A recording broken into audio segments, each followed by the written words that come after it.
睡前听完一本书，今天我们读教会你心眼800个。你有没有在深夜里躺在床上，盯着天花板，想着白天那场谈话，对方一句看似随意的试探，你却傻乎乎的全盘托出，后来才后悔为什么没多留个心眼。那种被算计后的空落落，像寒风吹进心里，凉彻骨髓。你可能也想过，这个世界太复杂了，人心像深渊，你总觉得自己太单纯，太直白，总是吃亏的那一个。今天我们来读这本书，教会你心眼800个。它不是教你变得阴险，而是告诉你，在这个充满博弈的世间，如何保护自己，如何看清人性，不再被伤害，不再盲目相信。它像一盏昏黄的灯，照亮那些隐藏在笑容背后的阴影，让你学会在人情世故的迷雾中找到自己的路。这本书的作者张赫不是什么高高在上的理论家，他自己走过职场泥泞，经历过人际的刀光剑影，刀尖将的刀光剑影。年轻时，他像很多人一样，凭着一腔热血和真诚闯荡社会，却屡屡碰壁，朋友借钱不还，同事表面客气，背后使绊，上司一句承诺，转眼成空。他吃过亏，流过泪，也在无数个失眠的夜晚反思自己为什么总是缺那个心眼儿。后来他开始观察记录，总结，从中国传统的智慧到现代的心理学博弈，他把这些零散的经验凝结成这800个心眼儿。写作这本书的动机很简单，他不想让更多像年轻时的自己那样的人在无谓的受伤。他说过，真正的智慧不是算计别人，而是先守护好自己，在苦难中活得清醒一点。书里没有一个长篇大故事，而是通过一个个真实的生活片段，像串珠子一样把人性拆解开来。你可以想象，一个普通的年轻人叫小李，刚进公司满心热情，对领导言听计从，加班到深夜，以为真诚就能换来认可。可领导一句这个项目你负责吧，其实是把烫手山芋扔给他。小李埋头苦干，项目出了问题，全锅背在他身上，领导却在会议上轻描淡写地说，年轻人多锻炼好。小李愣在那里，灯光下他的影子拉得老长。那一刻他第一次感受到职场的寒意。转折来了，小李开始留意周围，他看到同事小王总是在关键时刻多问一句，领导您觉得这个方案的风险在哪？看似谦虚，其实是在提前撇清责任。他看到另一个女孩小张，朋友圈从不发负面，从不随便吐槽，却总能在需要时拉来资源帮忙。慢慢的，小李变了，他学会了在借钱给朋友时，先想一想对方以往的信用，学会了在合作时多留一条后路，不把所有底牌亮出。书里复盘了无数这样的场景，家庭里的亲情博弈，父母一句你弟弟还小，多让着他，其实藏着偏心。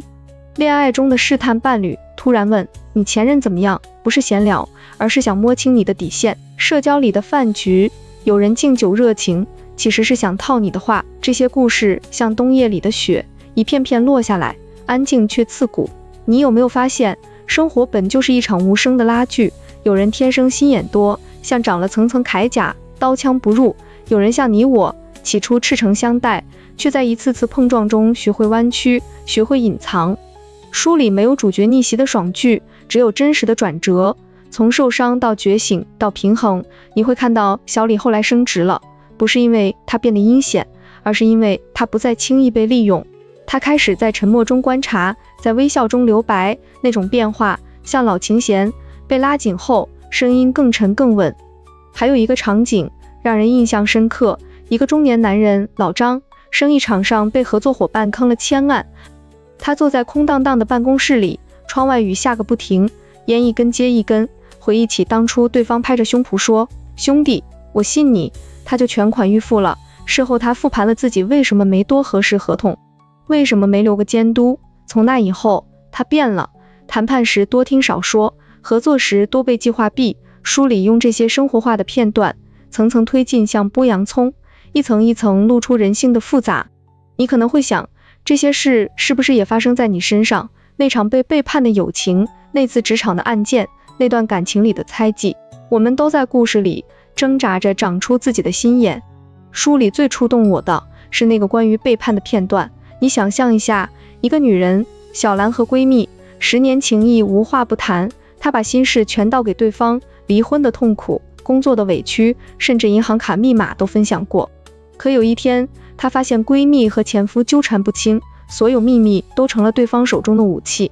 那一刻，小兰站在雨中，头发湿透，哭声被雨水吞没，灯光下的街道冷清的像她的心。她问自己为什么没早点看出端倪，为什么那些关心其实是试探。那一夜她绝望到极点，想一了百了。可天亮后，她坐在窗边，看着朝阳一点点升起，突然明白，人心不是你想的那样纯净，这个世界有光也有影。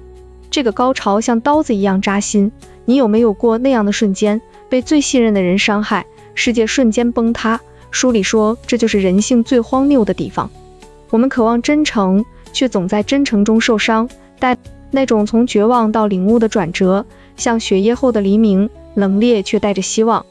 小兰后来怎么了？她没报复，她只是学会了边界。对新朋友热情但留余地，对旧关系多观察少倾诉。她活下来了，更坚强了。那哭泣后的沉默，那雨停后的平静，就是情绪的顶点，让人喘不过气，却又忍不住泪流。读完这些，你会慢慢释然。这本书的核心不是教你变成心机仔，而是告诉你，心雅其实是智慧的护盾。在苦难中活下去，需要的不只是善良，还有清醒。人性本复杂，有爱有责任，也有自私和算计。你可能也想过，为什么好人总吃亏？因为他们缺心眼，不懂防备。书里升华的哲理，像金句一样刻在心里。真正的强大，不是攻无不克，而是守得住心，不被轻易击垮。想想那些关键词：命运的荒谬，人性的黑暗，活着的意义。我们对抗命运，不是硬碰硬，而是多长几个心眼，避开陷阱，找到出路。爱与责任，不是盲目付出，而是带着清醒的给予。希望不是天真幻想，而是从领悟中生出。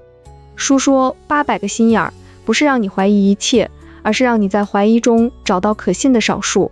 就像活着里的福贵，历经苦难却还活着。就像命若琴弦里的老瞎子，拉断1000根琴弦，才发现师傅的谎言，却释然了。活着的价值不在真相，而在坚持拉琴的过程。你有没有发现，人生就是这样，从单纯到多心，从受伤到觉醒，从绝望到释然。心眼多了，你不会变得冷酷，反而更珍惜真善。你会学会在人群中保持距离，却不孤立；在博弈中保护自己，却不伤害他人。这就是书的升华。智慧不是武器，而是盔甲，让你在人世的风雨中走得更稳更远。听着这些，你心里是不是泛起波澜？那些曾经的傻，那些吃过的亏，现在看来都是成长的琴弦被拉紧后，声音才更动人。这本书像一位老友在深夜里对你说，别怕多长心眼，这个世界需要你清醒地活下去。活着的价值就在一次次领悟后继续前行。最后，我想问你一个问题，如果你现在就能多长一个心眼，你会先用它看清生活中的哪件事？欢迎在评论里告诉我，我们一起慢慢长出那800个心眼儿，好好活着。